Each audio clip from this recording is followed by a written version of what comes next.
Okay, we'll get started here as soon as the screen comes on. That there. I apologize. Today I'm the one running late. I have a lab that's supposed to run from 8 to 10 before this.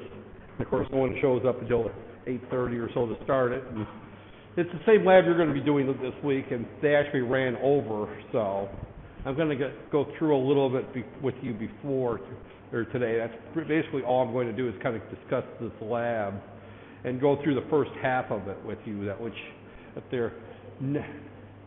Next week I will not be here on Monday and Tuesday. I will be here by Thursday, but Thursday's group. So, but I'm going to leave you an assignment to do during the lab time that you're on your own to do. That there. And if you have problems, come see me on Thursday. That there. So, okay, let's. I don't know what this thing is. Okay.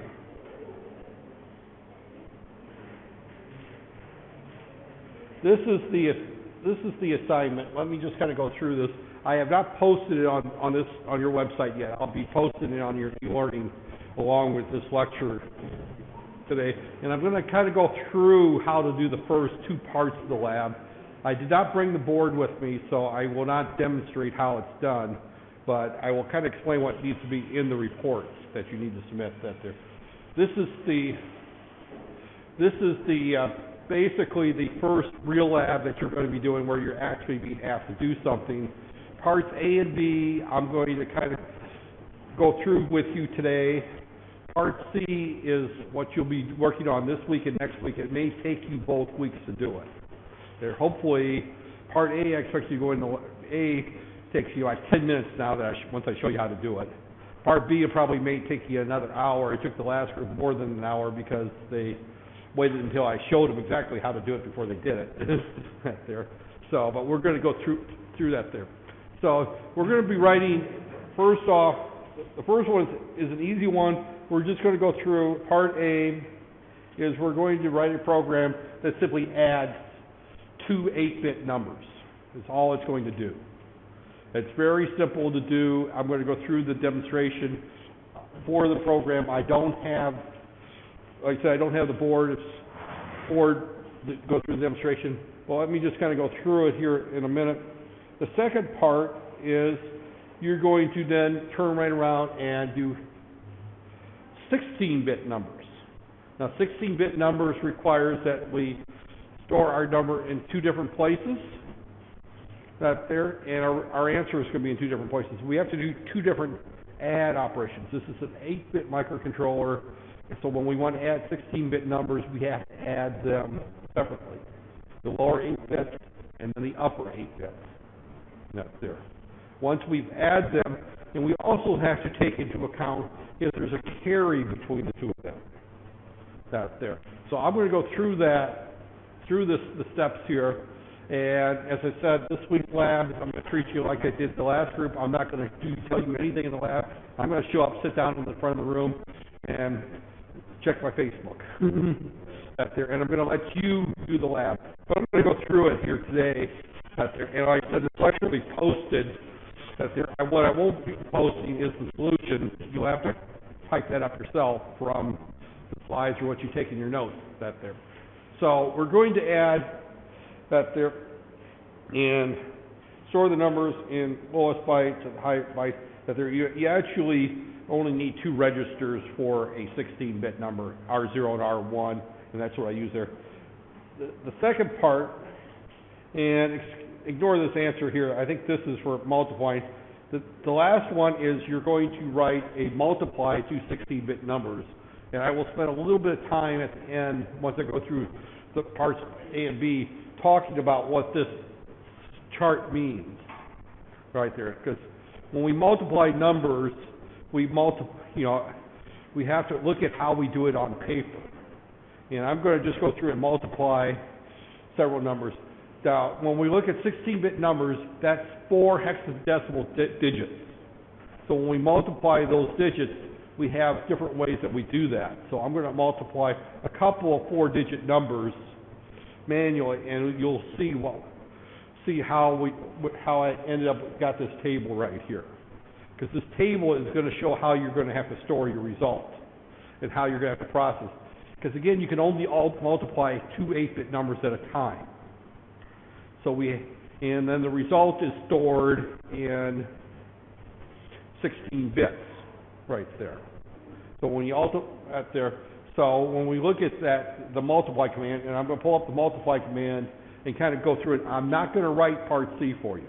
A and B I've gotten written for you. Part C is your job right there. You know, so this is the time that we're halfway through the semester. You have to start doing a little bit of thinking on this right here. So let's kind of go through parts A and B first. A is very trivial. And I would demonstrate this with the board, but as some of you saw my comment when I walked in, I said, shoot, I forgot to bring a board. So I'm not going to run up to the 4th floor and go grab a board for the demonstration. That's there. So this is actually what I was working on before. Ignore the comments. This is actually Lab 2, microprocessors, microcontrollers. We can call it whatever we want. Lab 2. You know, I just grabbed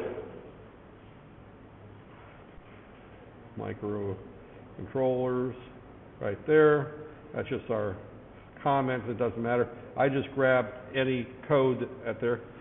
We don't need to specify our LEDs because we're not using any LEDs. I just left that in from before. Out there, I just simply grabbed an old piece of code and just started editing and got it to work right there. So, okay, the next thing we have is our reset vector. And all that simply means is that whenever we reset our microprocessor, we want to go to location main. Right there. And I'm going to call this add. Right there. Right there. So we have a reset vector. Now here's the numbers that I specified right there that we're going to add right there. Now let me bring up OneNote and talk a little bit about this right here.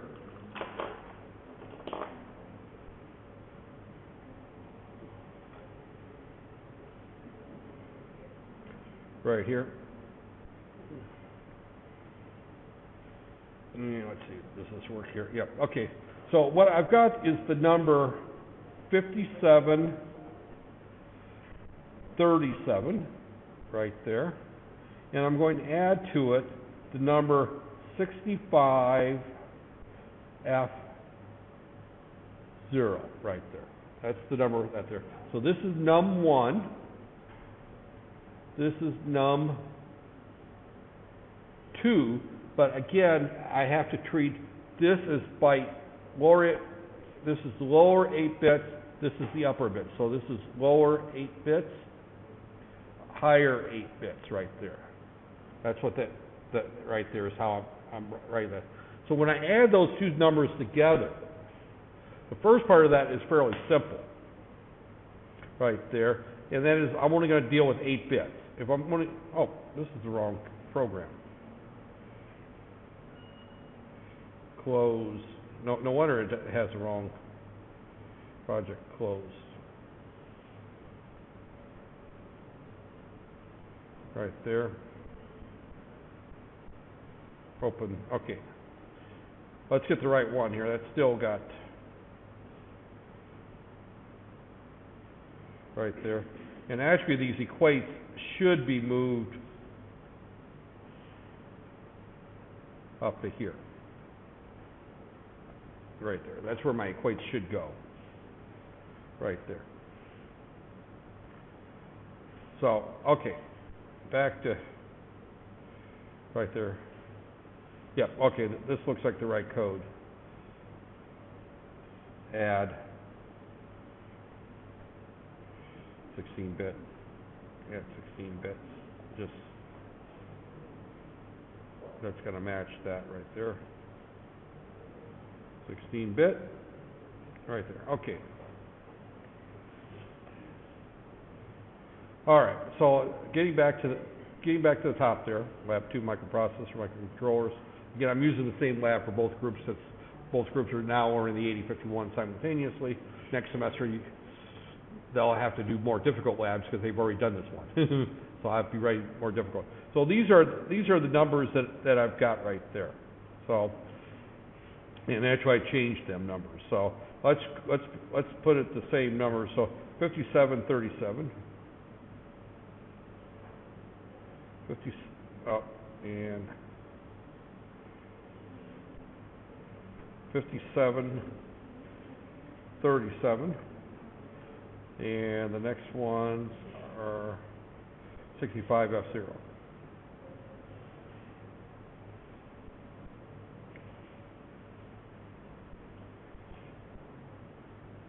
And this would make more sense if I F0. Okay. So I'm going to add those two numbers together right there. And so here's the code I'm going to write. The first thing I'm going to do, of course, this is just the overhead. I have to declare the code segment. I have to give it a name, and I'm going to tell it that I'm going to use register bank 0. That's the same thing as we did last week or before the break, correct? Right there. And then we're going to go through, and this is our code. This is main, right there. And the first thing I do is I just shut down the watchdog timer. And I talked about the watchdog timer last week. I went through the registers, and this is the command to just shut it off. And those are in the slides here. All right. Now this is the first part A of the lab is really just these 3 lines right there. So I'm not even going to talk about part A directly because part A is just add 2 8-bit numbers. And to add 2 8-bit numbers, all I do is move number 1 into A, the second number into B, and I add B to A, and the result's stored in A. So that does the add right there. Right there. Now, here comes the tricky part. And let's go through and let's add these numbers by hand. Right there. And when we add these numbers by hand, right here, 3 plus 7 is what? Or 7 plus 0 is what? It's 7, right? Right there. 3 plus F is what? It's a 2 with a carry. Now that carry is a problem. We have to deal with that carry. So this is a 2 right there. Now we have the carry. Now we have to deal with that carry, and when we look at my code, you'll see how I tackle the carry right there. So if we don't tackle the carry, if I add 7 to 5 is C, right there, it's 12, right? So that would be C. And then I add 5 to 6, that is also a 12, right? Is that right? Or no, that's an 11, that's a B. So this is what I would get if I ignore the carry. If I add the carry, I should get B, D to 7 is what we should get right there. So that's what we're expecting to get. And I'm going to store this in R0 and this in R1 right there. So, and I'm not worried about the data. The data I'm using just immediate data. Right there. I'm not storing the data in memory. We're not dealing with memory right now. We're just dealing with immediate data. So this is what I want to do is just add these 2 numbers together. Now, to add those 2 numbers together, first thing I do is I move into a number, our first number, which is going to be, I tell you what, I talked to someone running upstairs and to the lab tech and getting one of the boards up there. Yeah. Just run up to the 4th floor and grab the board from the lab tech. The development board. This is so much easier if I show you what's happening in the processor.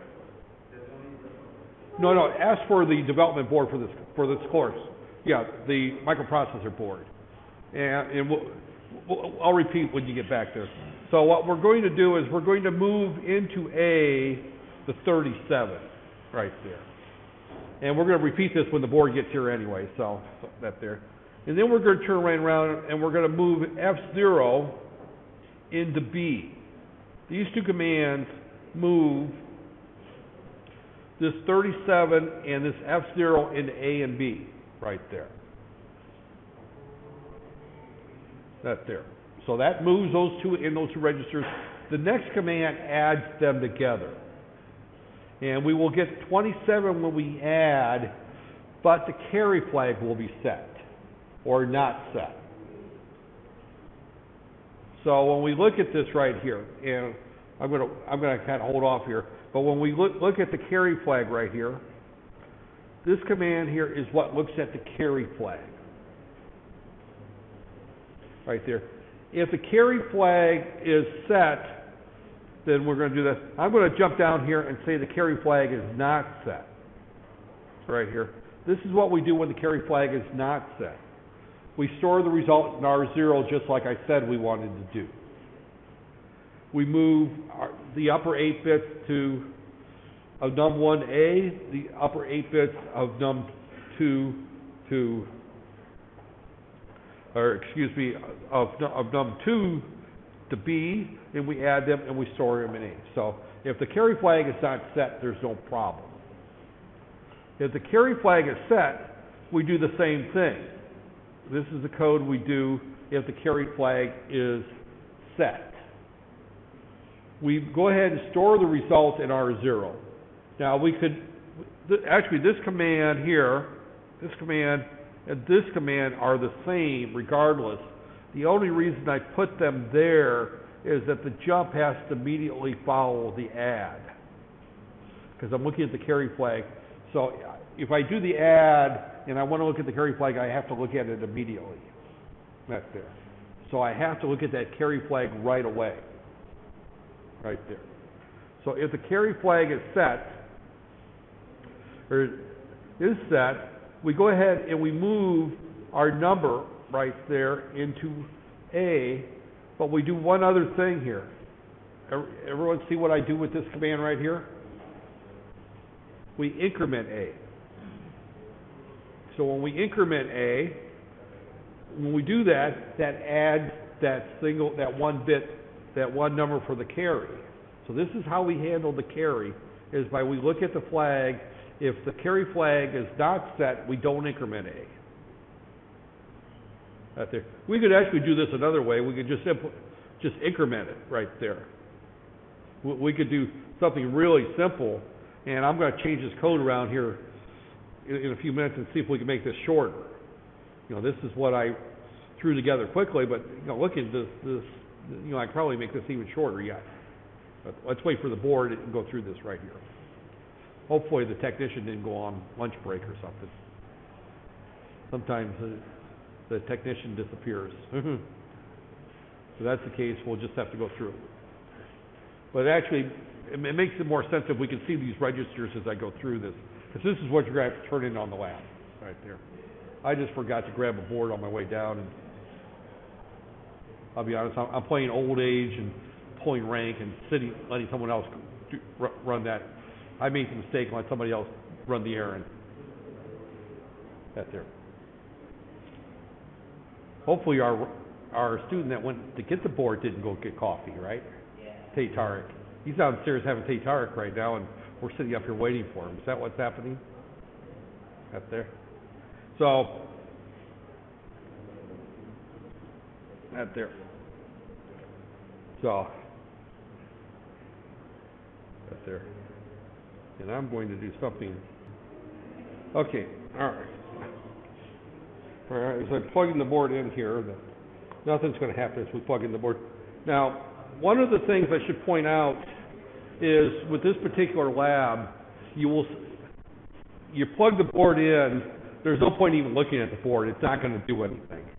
But we're not doing anything with the board. It's just sitting there. We are running the program on the chip in the board. So you need the board there, but it actually does, we don't look at it. All right, getting back to the beginning of this here, let me just kind of go through this code again real quick since we got there. Okay, so we turn off the watchdog timer. We move our first two digits, our first two 8 bits into A and B. So in this particular case, That's going to be 37 and F0. We move those into those registers right there. And again, those are defined up here in our, and actually, yeah, 37 and F0 right there. Right there. 1, 0 and 1 and 2, 0. We move those in the registers. We add those. Now, at this point, we need to look at the fact is whether or not, after we add those, we look to see whether there's a carry. And that's the key that we're looking at. If there's a carry, then we need to go ahead and store the result, move our high order bit of the first number, our 8 bits there, and then we increment it in order to add the carry. So this is where we add the carry in, is that increment line right there. And then we go ahead and move the high order of our second number, we do our add, and then we store that, and we jump to done. If we don't have a carry, we do the same thing, only we skip the code from this code here, right here, and this code here is exactly the same minus this line right there. So the only difference between the two is right there. So at this point, I'm just going to go ahead and step through the code right there. So we step through the code, we connect the board, and now we're going to download this to the board. Now, what you need to do, and it's very difficult to do with this particular display, because the resolution on this display is like from 1980 or something like this. It's out there. I shouldn't post that saying it's an old projector. It's a very old projector. It works perfectly fine until we want to see a lot on the display you got there. So your displays, I looked at it in the labs, are much tighter. You can get more information on that there. But what we want to have is we want to, on our debug windows, we want to see the registers. Right there's our register. And we also want to see the microcontroller right there. And this is what I want to get them like this right here to where, so you can see, here's the accumulator and here's the B registers. These are the only two we're going to see. And we'll also see the program status word, because that's where the carry bit is going to be, right there. So as we step through this, we're going to see these registers change. Now these two right here don't do anything there, because that just turns off the watchdog timer, so we're not going to see anything. So what you see on the right here is this is the next command to be executed, and I'm going to move into A num1. So if I hit the step 1 button right there, notice that A now has 37 in it right there. And 37 is 10 right there. So I move that, so I see that that's been moved into A at this point, right there. We do our next command, and we move B, now contains F0, right there. So those contain the two numbers we're going to add, 37 and F0. You can see them, I can't move the mouse there, but you can see those on the bottom of the screen. Those are the lower 8 bits I'm going to add right there.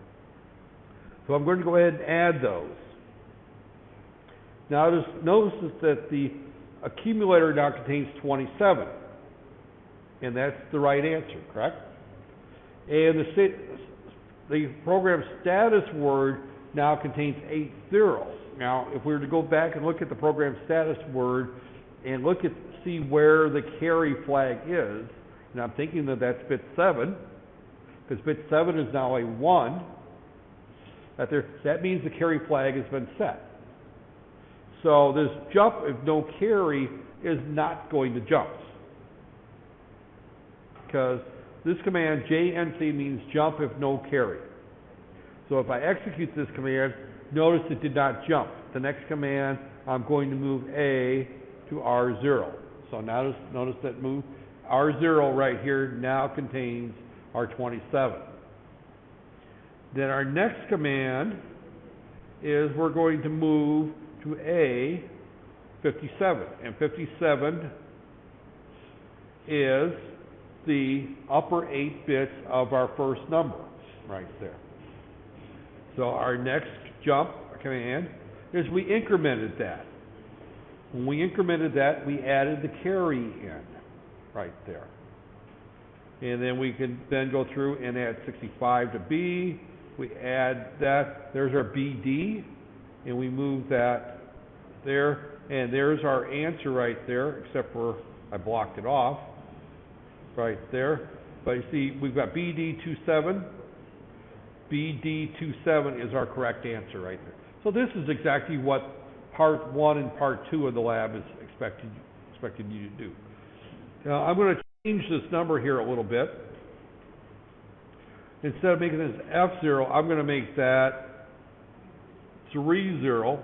When I make that 30 here, coming back here to 30, I'm going to now add 57, 37, 65, 30. So that's 7, 6, C, B, right there. So notice that there's no carry in this case, right? So as I go through and I step through this again, the carry flag will not be set, and up there. So when we run this through again,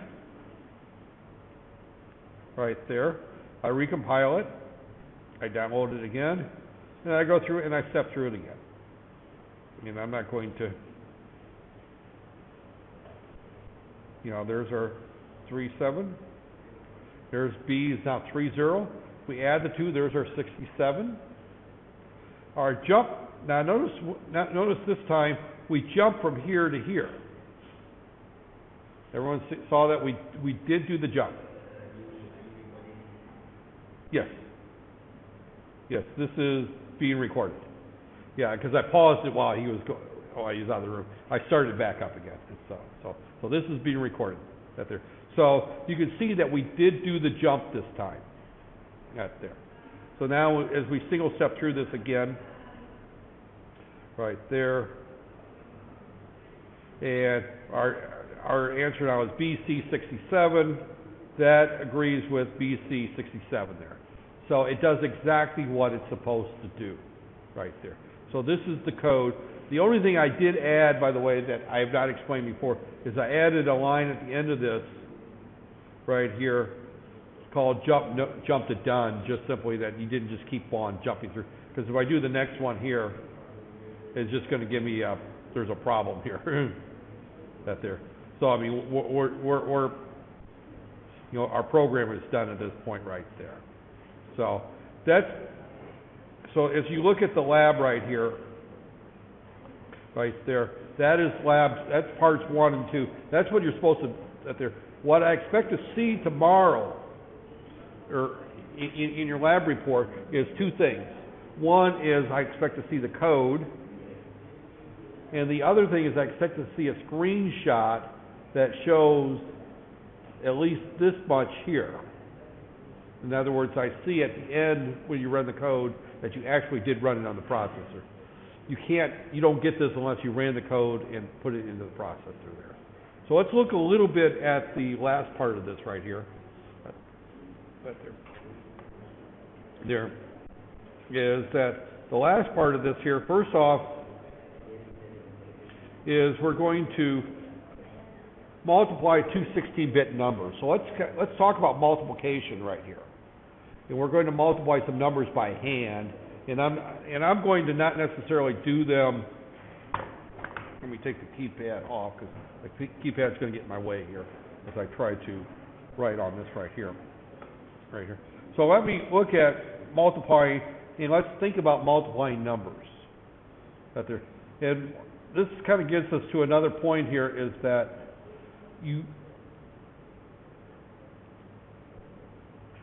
before you could do anything with a microprocessor, you really need to sit down and do it by hand first, so that you understand the steps in order to give it the instructions right there.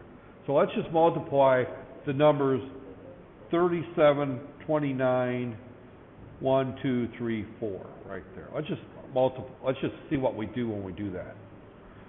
So we're going to multiply this, and let's look at what happens after we multiply this one first, right there, times this one here, and see what we get, right there. Because we're going to have to do this with multiple multiplications, right there. So we multiply 3 times 9 gets me what? Or 4 times 9 gets me what? 32? 36, yeah, 36. So we get a 6, we add a 3, 4 times 2 is 8, 11, right?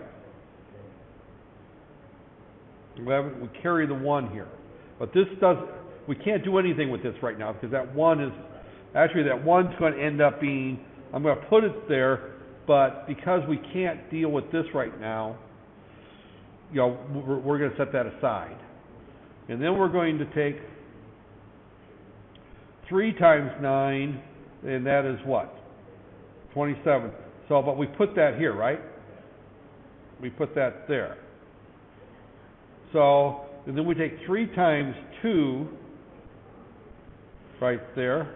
And let's see, 3 times 9 is 27. So we put the 2 there, right? 3 times 7 is 6, and we added 2, so we got an 8 there, right? 8, right there. And then we're going to also, and that doesn't have any carry out there.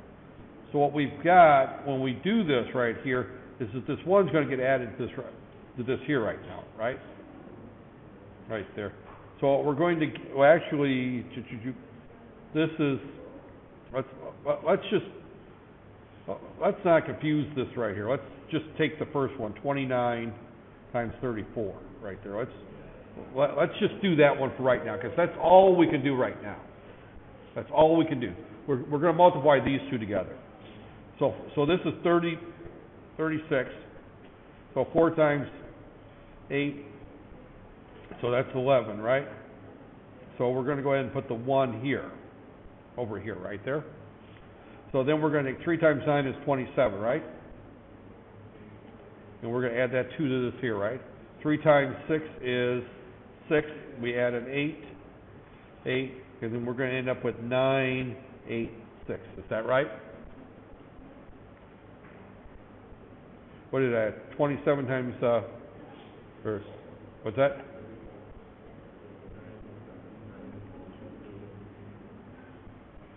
Uh, 29 times 34. 29 times 34. So 986. And what we come up with there, 986.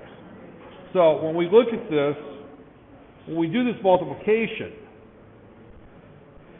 right here, let's look at the multiply command in the, what it does in the 8051. Because this is what this is the result of a 8-bit multiplication.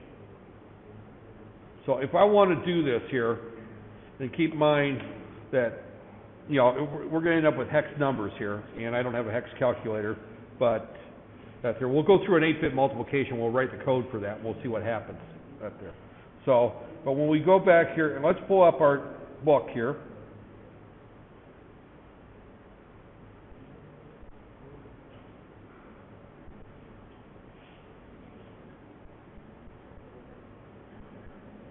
I can't remember which one it is.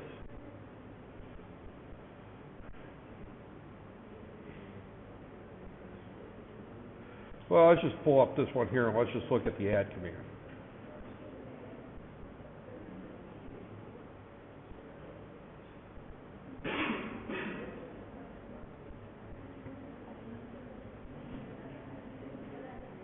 The instruction set right here. Instruction set summary, Boolean. So it looks like chapter 3. Let's just jump to chapter 3 here. I know the answer, but I want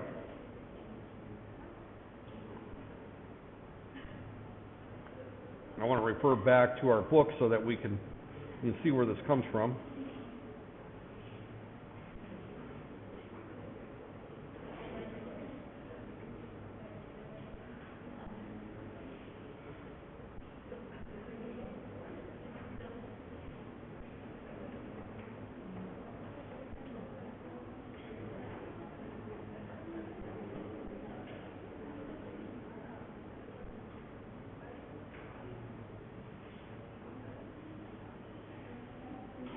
Okay. I should have went to this beforehand, but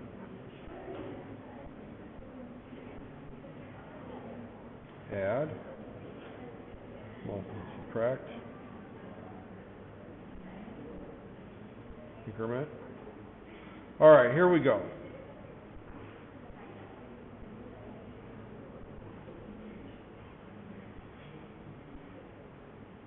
As we look at this right here, divide, multiply. Here's an instruction right here, is that the accumulator contains, register B contains 22 programs. What are the contents after executing? Multiply AB. So we're going to do the multiplication, and this is going to store right here. The accumulator, the high byte is placed in B, the low byte is placed in A, right there. So again, I'm looking at, because this is important to see where this data is placed afterwards, right there. So A contains the low order byte and the high order byte. So let's go back here and let's do another example, only this time let's work with hex numbers. So someone got a hex calculator. I don't have a hex calculator, but we'll just have to look at this. Let's multiply the numbers 2A times 3, 1. All right. Well, let's say do 3, 2. All right. 2 times A is going to be, it's 2 times 10, that's 20. So that has a carry of 1, right? Right? And it's got a remainder of 4. So 2 times A should be 14. Is that right? You got it. Right, is that what you, waiting for somebody with a hex calculator? Yeah, so you got 14. So 3 times A is going to give me what? What's 3 times A? That's 30. So it's going to be 16. You're going to have 14 left, so it's going to be what? 1C? 1E? 1E, is that right, or 1D? 1E, okay. E right there. Well, actually, no, because then we're going to add our 1 to it. Right there, because 3 times A is 1D, E, or 1E, right? So then I add our 1, so it's F, right? So our answer is 32 times 2A, is it 1F, 4?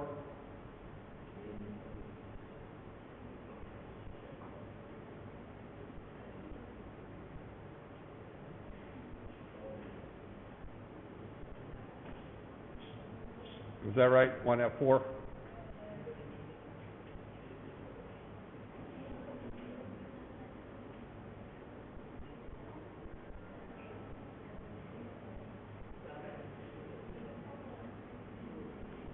I would give anything to have my old hex calculator back on Windows. What's that?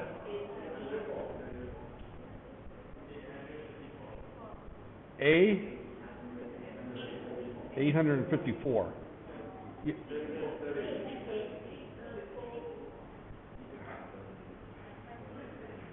Hold on here. What? 8, 4. Yeah, but that's not the hex value. What is the hex value? 834 is hex? Okay. That doesn't make sense to me. Can I borrow your calculator a second? Let me borrow your calculator. My back is not there. Okay, I'm going to do this with the calculator. That there. So A, like point A, all clear.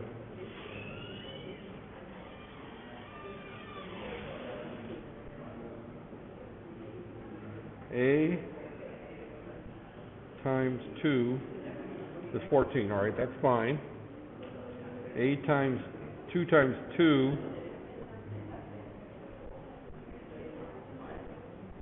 all right,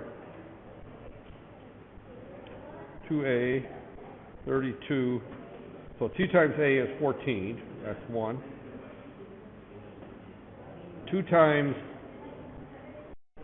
2 plus 1 is 5, right there. Okay, that's where I'm at. 3 times a, 3 times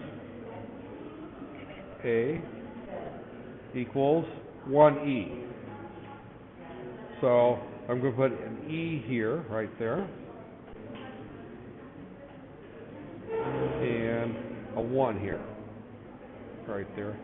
So 3 times 2 is 6 plus 7, so that's a 7 there, right? Right there. So then I add these up. So when I add these up, that's 7e 0 plus 5, 4 equals 834. Okay, so that's the right answer. All right, thank you very much. Right there. Okay.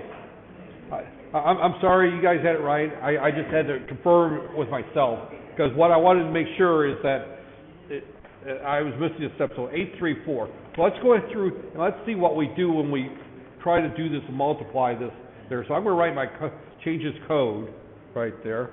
So first off, I'm going to do is I'm going to go back to this here, and I'm going to cheat. I'm going to copy all this. Close that. Copy. And then I'm going to close our project. Oh, first off, before I close our it's already project. Close project. Reset project. Nope. Project. New project, and we're going to pick an 8051 right there. And we're going to put my keyboard back on since I need to.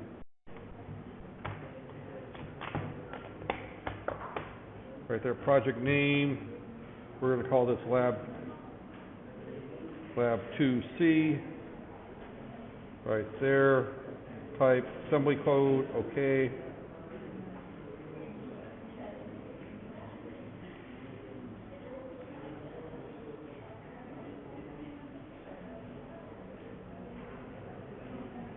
Lab 2C. Add project.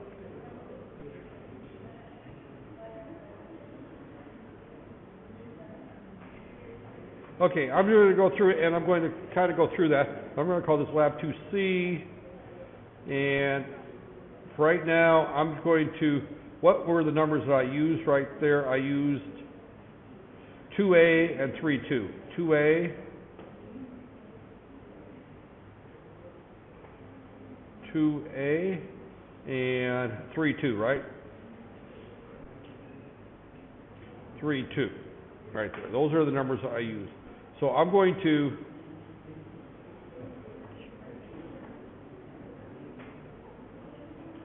just multiply those two right there, and I'm just going to do multiply AB. Is that the right command? Make sure we get this right. And the command is multiply AB, right? So we're just going to go through, and we're just going to compile that. We're going to download that there, and we got a problem here.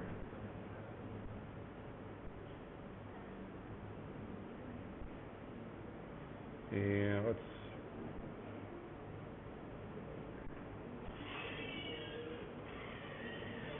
we got error, no errors.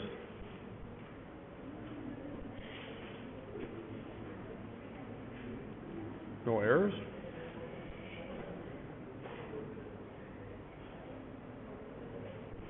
And why didn't we get communicated?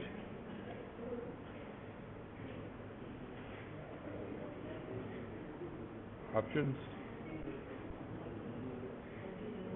Oh, I forgot to change that to C2.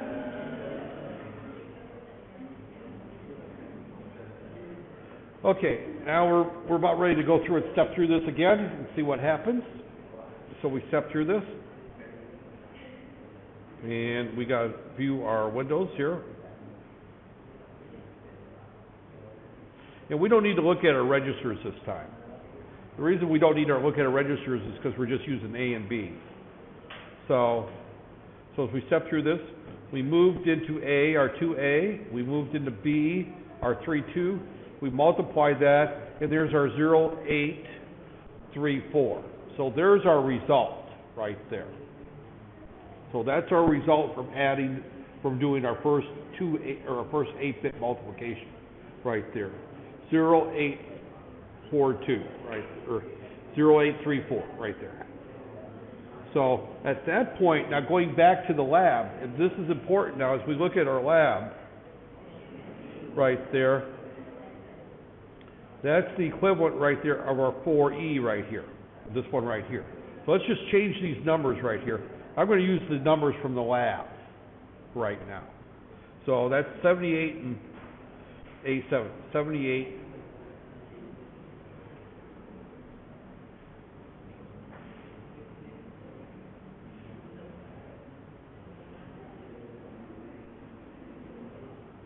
We can turn this back on here again.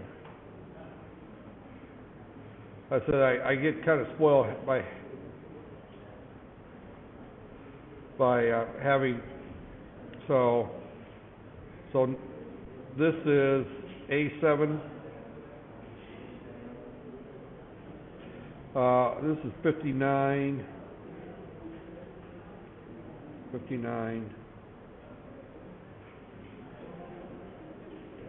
and this is A7, right there, A7. This one here is the low, or the upper step there, that's FD,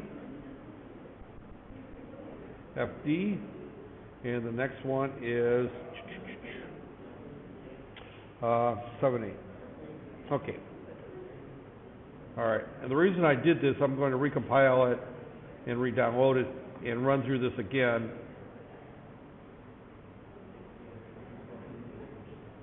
Right there, because we want to.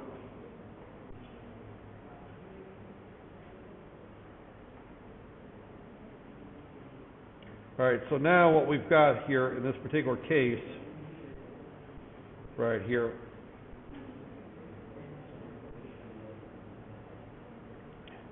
see there's our 4E and 4A right there.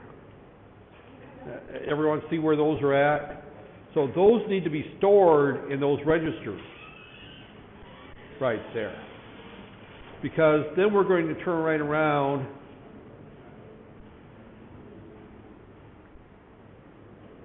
and we're going to multiply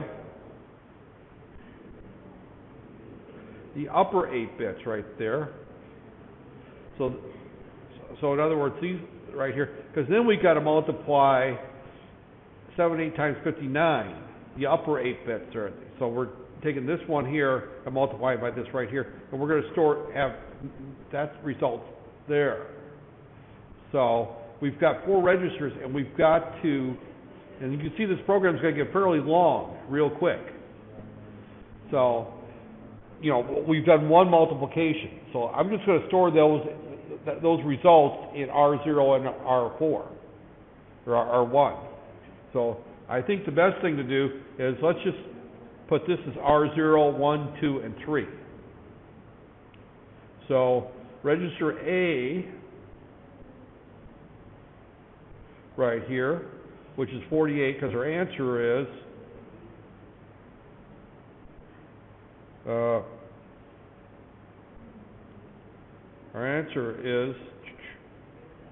right there. B is our most significant bit right there. Is that right? No. Our answer should be, let me go through and do our answer real quick here on our 4, make sure we got the right answer here. So we're multiplying A7 times A8, or 78. And we got 4E, 4A. So 4B, so our answer is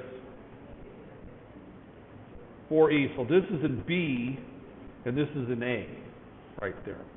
This is in B, this is in A. So I want to move B to R1 and A to R0.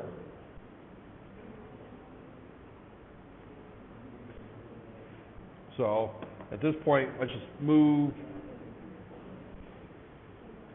B to R1, move A to R0 right there.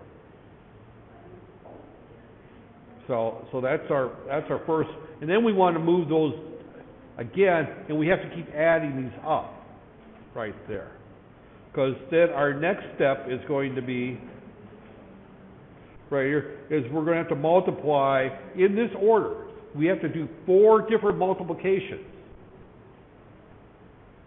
Because as we look at this right here, let me go back to OneNote here. Is if we're going to be, and I'm just going to do it star, star,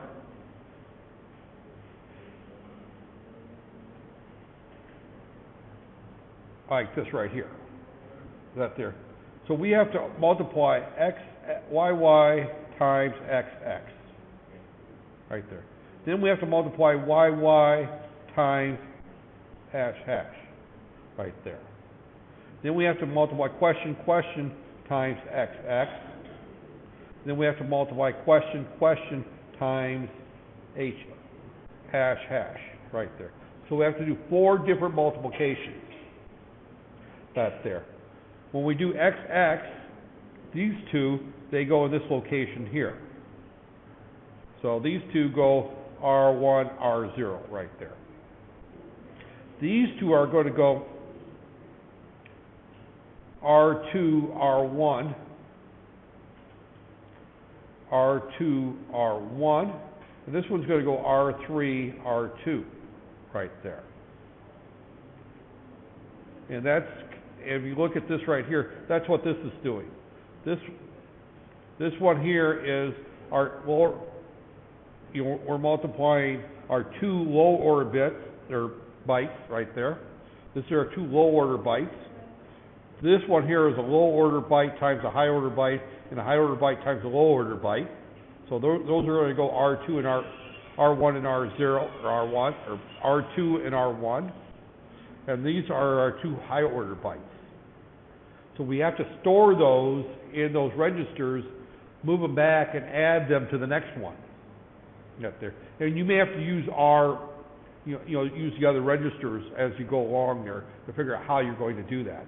But your task is, I showed you how to do this add, to multiply 2 bytes right there. So this code right here,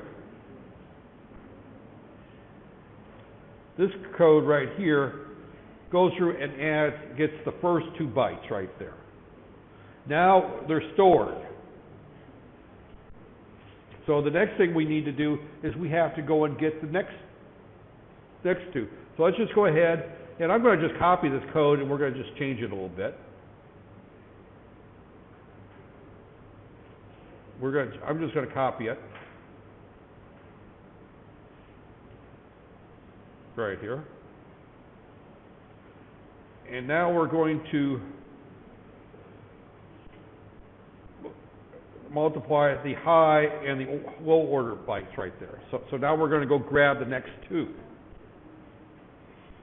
Now I'm going to store them someplace else for now. That there. I'm just going to store them, say, for example, R5 and R6, or R4 and R5.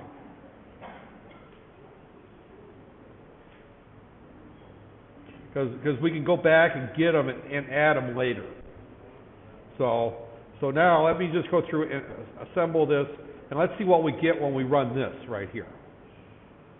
And now in this particular case, I'm going to need to look at the R registers. So let me go ahead and debug view. So we can look at the R. So let's just go through in single step that there.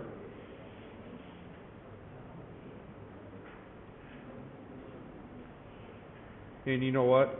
I messed this up right here. This is supposed to go the other way around.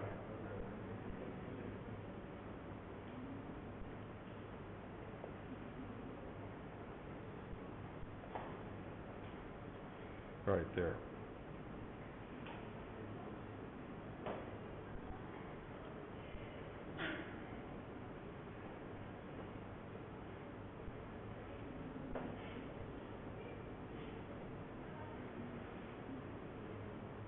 See, lots of people make that mistake there. So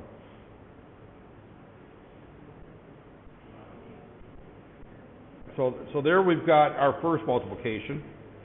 Then we're going to do our second multiplication right there, and we're going to store those right there. So what we're looking at right here is, let's go back and let's look at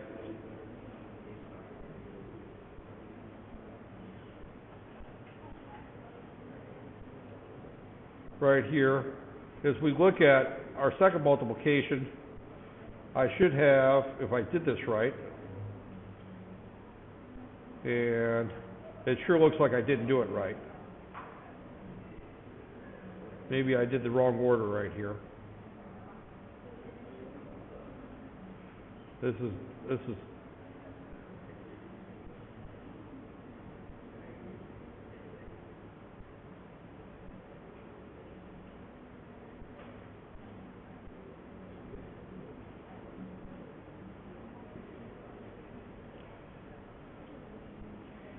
all right.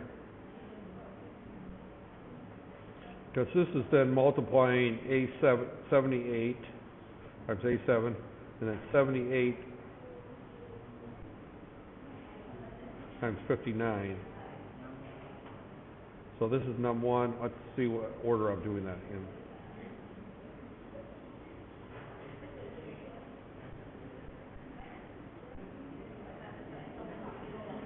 It looks like I'm doing the same order.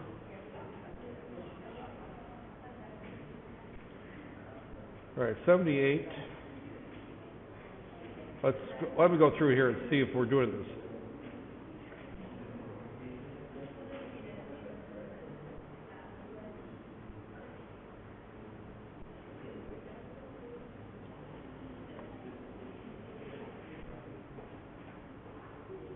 All right, we know we got the first one right.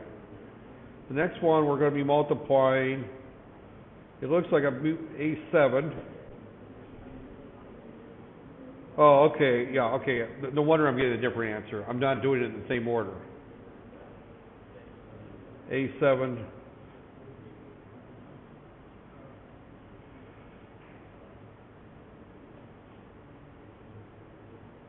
FD, A7 FD. Okay, we're doing the next one there. That's why. Okay, we're fine.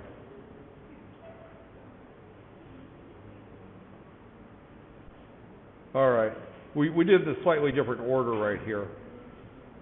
We should be looking right here at 0B and A5 right here. So okay, I did them in a different order than what I did them here, but the result's okay, because the next one we did was we got A5 and B and 0B. So here's our A5 and 0B right there. So now I've got to figure out how to, then I do the next one, and I store them two other registers, and then we start adding the registers together right there. So I'm going to quit at this point. I think I've kind of outlined exactly where you need to go. I've got to the point where I've added right here. So this does one 8x8 multiplication. This does the next 8x8 multiplication. Now this stores it in R1, R2. Now remember, coming back here, we're going to end up having to do total 4 multiplications right there. Now what I would do is do your 4 multiplications and store in R0, R1, R2, R3, R4, R5. Use your all 8 registers, and then add up these two to get R0 right there. Add these 3 to get R1. Actually, R0 is going to be set okay all right there. Right there. excuse me, R0 is just this 48 when said done.